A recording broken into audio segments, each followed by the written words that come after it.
Overthinking is a serious problem that makes many people constantly have difficulty doing things because it just takes them a long time to make decisions, or they cannot make decisions at all.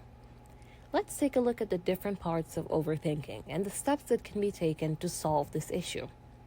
Firstly, you have to know that overthinking comes from fear. It could be a fear of what will happen if you do something, or a fear of what will happen if you don't do something. Fear itself is a natural part of our lives, but there are two types. One that you should allow to happen because it is normal and healthy, and one that you should never allow because it will set you back every time you have it. An example of good fear can be when you come in contact with something that could harm you. You react by running or getting away from that thing because you are scared it will harm you. This fear you have caused you to run, and because of that, you don't get harmed. Now let's say you are having a test in class and you have stress and fear that you might not do well. Because you know that there is a possibility that you might fail, you also know that there is a possibility that you will pass. And because of this natural fear, you try hard to do your best on the test and most likely end up passing. This is healthy. In both these examples, fear happened because of natural reactions to something. In the first example, it was to protect you. And in the second, you feared loss, meaning you were scared of losing out on a good grade, which would affect your overall educational performance. These same two examples could be used to represent bad fear. Let's say that you did not come in contact with anything harmful, but you just lived your life always scared that one day you might.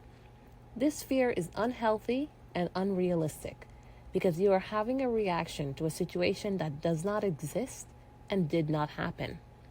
If you continue living this way, you will eventually have stress, health problems, and other conditions that come with these things. If we put bad fear in the second example where you are taking the test, instead of knowing there is a possibility you will pass, you become fearful that you will definitely fail. This fear that you will definitely fail makes you not try to do your best, because you are already convinced that you will not do well. Because you don't try, you increase your chances of failing and eventually end up failing. You can see from these two examples that fear is a feeling that is related to negativity. Good fear is natural and has both negativity and positivity together. But bad fear only has negativity. The person with bad fear constantly thinks of the negative things that could happen to them. This causes them to either not do anything because they are convinced that something negative will happen, or they actively avoid doing things, and this sets them back in their life. When this person is constantly in this bad fear, this is overthinking. But how do you fix the problem of overthinking?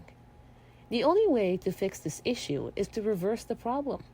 Instead of allowing the negative thoughts to take over, you have to actively keep telling yourself the opposite of these negative thoughts.